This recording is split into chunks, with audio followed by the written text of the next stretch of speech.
দুপুরের রান্না কী হচ্ছে সেটা তোমাদের সঙ্গে শেয়ার করব। তা এই দেখো, প্রথমে ভাতটা এই যে ফুটছে, ভাত বসিয়ে দিয়েছি, আর এই যে কড়াইটা গরম বসিয়ে দিয়েছি। এখন তরকারি বসাবো, তেল দেওয়া হয়ে গেছে কড়াইতে।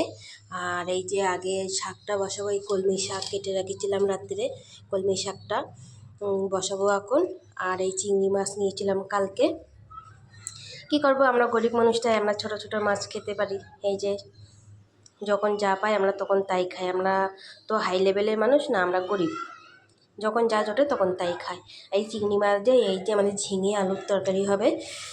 ওই ঝিঙেটা করছিলাম, ঘরে কী করবো, কিন্তু সেটা ঝিঙেটা এত কচি, তা ভাবলাম একটু চিংড়ি মাছ দিয়ে একটু তরকারি করি।